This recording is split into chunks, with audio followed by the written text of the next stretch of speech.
అనకాపల్లిలో తారలు దిగివచ్చిన వేళ ధరలు దిగివచ్చిన వేళ ఏప్రిల్ 3న శుభప్రదం షాపింగ్ మాల్ ప్రారంభోత్సవ వేడుకకి శుభాహ్వానం.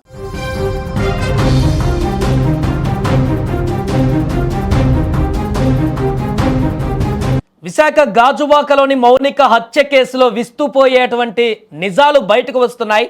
రవీంద్రకు మౌనికతో ముందే పరిచయం ఉన్నా కూడా వేరే అమ్మాయిని ఎందుకు పెళ్లి చేసుకున్నాడనేటువంటి ప్రశ్న ఇప్పుడు ఉత్పన్నమవుతుంది. ఎందుకంటే రవీంద్రకు పెళ్ళై సంవత్సరము కాలం అటు ఇటుగా అవుతున్నట్టుగా తెలుస్తుంది. దీనికి తోడు రవీంద్ర మౌనిక కలిసి ఉన్నటువంటి ప్రైవేటు వీడియోలు రవీంద్ర భర్తకు మౌనిక షేర్ చేసినట్టుగా తెలుస్తోంది. ఫొటోస్ కూడా కొన్ని పంపించి తన భార్యతో, రవీంద్ర యొక్క భార్యతో ఒక వివాదాలు వచ్చేటువంటి విధంగా మౌనిక చేసిందనేటువంటి ఒక అంశాలు ఇప్పుడు తెరపైకి రావడం జరిగింది. మౌనిక ఇదంతా కూడా రవీంద్ర దగ్గర నుంచి డబ్బుల కోసమే చేసి ఉంటుందా అనేటువంటి అనుమానాలు కూడా కలుగుతున్నాయి. లేదా వీరిద్దరి మధ్య ఇంకేదైనా అంశంలో గొడవ వచ్చిందా అనేటువంటి ప్రశ్నలు కూడా ఉత్పన్నమవుతున్నాయి. దీంతో మౌనిక ప్రవర్తన పైన విసుగు చెందినటువంటి రవీంద్ర మౌనికను హత్య చేయాలని భావించాడు. అనుకున్నట్లుగానే మౌనికను రూమ్కు పిలిచి హత్య చేశాడు. ఇది ముందే కొన్ని రోజుల ముందే పక్కాగా ప్లాన్ చేసి హత్య చేసినట్టుగా తెలుస్తుంది. అప్పటికప్పుడు చేసినటువంటి ప్లాన్ లాగా కనిపించట్లేదు. పూర్తిగా కొన్ని రోజుల ముందే మౌనికను తీసుకువచ్చి ఇక్కడ హత్య చేసి ఈ రకంగా ముక్కలు చేయాలనేటువంటి విషయాన్ని తను ముందే ఒక ప్లాన్ చేసుకున్నట్టుగా తెలుస్తుంది. రైట్, ఇక దీనికి సంబంధించి పూర్తి వివరాలు తెలుసుకుందాం. గాజువాక నుంచి మా ప్రతినిధి లక్ష్మి లైవ్ లో సిద్ధంగా ఉన్నారు. ఎక్కడైతే హత్య జరిగిందో అపార్ట్మెంట్ వద్ద నుంచి లైవ్ లో మరిన్ని వివరాలు అందిస్తారు. అసలు లక్ష్మి, ప్రస్తుతం అక్కడ ఇంకెలాంటి అప్డేట్స్ తెలుస్తున్నాయి? అసలు మౌనికకి రవీంద్రకి ఎప్పుడు పరిచయం ఏర్పడింది? ఈ విషయం రవీంద్ర యొక్క భార్యకు తెలుసా? వీరిద్దరి మధ్య సంబంధం సాయి, ఈ మర్డర్ కేసు కి సంబంధించి అత్యంత దారుణమైన విషయాలు కూడా ఒక్కొక్కటి బయటకు వస్తున్నాయి. ఒక రకంగా చెప్పాలంటే ఫస్ట్ మనం చెప్పుకోవాల్సిన లైన్ కూడా సోషల్ మీడియాలో అపరిచిత వ్యక్తులతో పరిచయాలు ప్రాణాల మీదకు తెస్తున్నాయని మనం గతంలో అనేక కేసులకు సంబంధించిన లీడ్ లైన్ కింద తీసుకున్నాం. ఇప్పుడు గాజువాకలో, విశాఖలో జరిగినటువంటి సంచలనం రేకెత్తిస్తున్న ఈ కేసుకు సంబంధించి కూడా ఏదైతే ప్రియురాలు మౌనికను అత్యంత కిరాతకంగా హత్య చేసి ముక్కలు చేసి ఆ విడి భాగాలను ఒక్కొక్క చోట మూటలు కట్టి పెట్టినటువంటి ఈ నేవీ ఉద్యోగి రవీంద్ర కేసుకు సంబంధించి అప్డేట్స్ చూస్తే గనుక ప్రస్తుతం ఈ చింతాడ రవీంద్రపై అయితే 103, 238 సెక్షన్స్ కింద పోలీసులు కేసు అయితే ఫైల్ చేస్తున్నారు. సో ఇక్కడ మనం సోషల్ మీడియా పరిచయం అని ఎందుకు అన్నామంటే, మౌనిక ఈవెంట్స్ చేస్తూ ఉంటారు. ఆమె చాలా లావిష్ లైఫ్ లోనే ఉన్నారు. ఎందుకంటే ఇప్పటికే సుమన్ టీవీ వేదికగా మీరు షేర్ చేసినటువంటి ఫొటోస్ అన్ని కూడా చూస్తే ఆమె కొంచెం రిచ్ లైఫ్ లీడ్ చేయాలి అని అనుకుంటుంది. అయితే వీళ్ళిద్దరికి మింగిల్ అనే యాప్ ద్వారా పరిచయం ఏర్పడింది. ఆ తర్వాత నావీకి సంబంధించి కొన్ని ఈవెంట్స్ చేసినప్పుడు కూడా వీరిద్దరు ఒకరికొకరు కాంటాక్ట్ అవ్వడం, అంటే ఒకరికొకరు పరిచయం కూడా సంబంధించినటువంటి యాప్ లేకుంటే నార్మల్ గా సోషల్ మీడియా 100% డేటింగ్ కి సంబంధించినటువంటి యాప్ ద్వారానే వీరిద్దరి మధ్య పరిచయం ఏర్పడినట్టు తెలుస్తోంది. ఆ తర్వాత వీళ్ళు ఫిజికల్ గా కూడా నావీకి సంబంధించినటువంటి కొన్ని ఈవెంట్స్ కి హోస్ట్ గా వెళ్ళినప్పుడు నేరుగా వీళ్ళు కాంటాక్ట్ అవ్వడం జరిగింది. నెక్స్ట్ జరిగినటువంటి ఒక నావీ ఈవెంట్ లోనే మళ్ళీ వీళ్ళిద్దరు కనెక్ట్ అయినట్టుగా కూడా తెలుస్తోంది. అయితే మౌనికకు రవీంద్రకు మ్యారేజ్ అయిన వాళ్ళ వైఫ్ ప్రెగ్నెంట్ అని తెలుసు, పాప పుట్టిందనే విషయం కూడా తెలుసు. అయినప్పటికీ కూడా ఇద్దరి మధ్య మనీ మ్యాటరే ఈ వివాదానికి, అలానే ఈ హత్యకు, ఈ కిరాతకంగా ముక్కలు చేసి ఇంత క్రూరంగా హత్య చేయడానికి కారణంగా కూడా రవీంద్ర పోలీసుల విచారణలో చెప్తా ఉన్నాడు. ఎందుకంటే ఇక్కడ ప్రతి ఒక్కరికి ఇంట్రెస్టింగ్ గా రేకెత్తిస్తున్నటువంటి క్వశ్చన్స్ కూడా కొన్ని రేజ్ అవుతున్నాయి. ఒక్కడే ఎలా చేయగలిగాడు? ముందే ప్రీ ప్లాన్డ్ గా ఇది చేశాడా?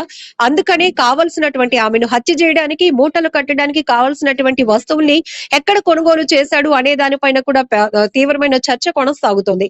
సో ఇన్స్టా నుంచి అతను ఒక నైఫ్ ని కొనుగోలు చేసినట్టు, అట్లనే డిమార్ట్ కు వెళ్లి నేరుగా అక్కడ కొన్ని పినాయిల్ లాంటివి, కెమికల్స్, అలానే మాప్ స్టిక్ ఇలాంటివి కూడా కొని తెచ్చుకున్నాడు, కవర్స్ కూడా కొని తెచ్చుకున్నాడు అని తెలుస్తోంది. అంతకు ముందే నిన్న మధ్యాహ్నం అతని ఫోన్ కాల్ ద్వారా తన ఇంటికి, ఎక్కడైతే గాజువాకలోని కీర్తి ఎన్క్లేవ్ లో ఉన్నటువంటి 102 ఫ్లాట్ లో రవీంద్ర ఉంటున్నాడు, ఆయన ఫ్లాట్ కి వచ్చినటువంటి మౌనిక ఇద్దరు చాలాసేపు గడిపారు. ఆ తర్వాత ఈమె ప్రస్తుతానికి ఒక 2 లక్షల రూపాయలు ఎమర్జెన్సీగా నాకు కావాలి, గతంలో కూడా ఈయన డబ్బులకి ఇచ్చున్నాడు, డబ్బులు డిమాండ్ చేస్తుంది, డబ్బుల కోసం అతని దగ్గర ఉన్నటువంటి ఐడి కార్డు కూడా ఆమె లాక్కున్నట్టు, తర్వాత ఆయన మళ్ళీ కాపీ ఐడి కార్డు తయారు చేసుకుంటాను, ఇవ్వు, నాకు జాబ్ కి ఇబ్బంది అవుతుందని చెప్పినప్పుడు, అయితే నువ్వు ఫేక్ ఐడి కార్డు లాంటిది క్రియేట్ చేసుకొని మళ్ళీ నాకు ఇచ్చేయని చెప్పిన అటువంటి ఒత్తిడి కూడా మౌనిక నుంచి తీవ్రంగా ఇతను ఫేస్ చేస్తున్నట్లు తెలుస్తోంది. ఈ క్రమంలోనే నిన్న మాట్లాడుకున్న చేసుకుందాం రా అని పిలిచినటువంటి క్రమంలోని ఇద్దరి మధ్య మళ్ళీ 2-3 లక్షలకి కోసం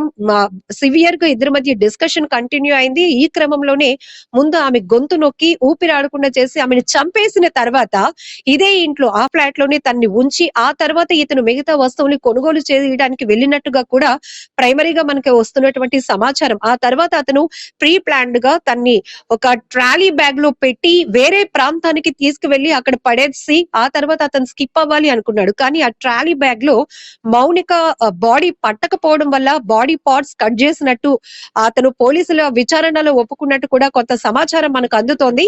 ఆ తర్వాత అతను అందుకనే మౌనిక శరీర భాగం నుంచి తలని వేరు చేసి వేరే చోట పడేయాలి, అక్కడ కాల్ చేసి పూర్తి ఆధారాలు లేకుండా చేయాలనే ప్రయత్నంలోనే తను ఇదంతా చేసినట్టుగా కూడా తెలుస్తోంది. అయితే ఈ విషయం వెంటనే రాజ్యంలో ఉన్న తన ఫ్రెండ్ కి ఇన్ఫర్మేషన్ ఇవ్వడం ద్వారా ఇట్లా జరిగింది, నిన్న మౌనిక ఇంటికి వచ్చిన తర్వాత ఇలా ఇద్దరి మధ్య ఘర్షణ జరిగింది, నేను క్షణికావేశంలోనూ తన పైన ఉన్నటువంటి కోపం తన వేధింపులు తట్టుకోలేక తన హత్య చేసిన తర్వాత ఇలా చేశాను అని డీటెయిల్ ఇచ్చిన తర్వాత ఆ ఫ్రెండ్ పోలీసులకు ఇన్ఫర్మేషన్ ఇచ్చాడు. ఆ తర్వాత మళ్ళీ పోలీసులు ఆ ట్రాక్ ని పట్టుకుని అతన్ని మళ్ళీ ఏం జరిగిందో తెలుసుకునే ప్రయత్నం చేసిన తర్వాత నేరుగా అతని పోలీసులు ఎదుట లొంగిపోమని చెప్పడంలో వాళ్ళ పేరెంట్స్ అలాగే ఫ్రెండ్ పాత్ర కూడా ఉన్నట్టు తెలుస్తుంది. ఆ కోణంలోనే ఆయన నేరుగా ఇదంతా చేసిన తర్వాత గాజువాక స్టేషన్ కు వెళ్లి నేను ఇలా నేరం చేశాను, ఇట్లా అమ్మాయిని హత్య చేసిన తర్వాత ముక్కలు చేసి బాడీ పార్ట్స్ ని కొన్ని ఫ్రిడ్జ్ లో తల భాగాన్ని, చెప్పులు, సెల్ ఫోన్, సిమ్ కార్డ్ ని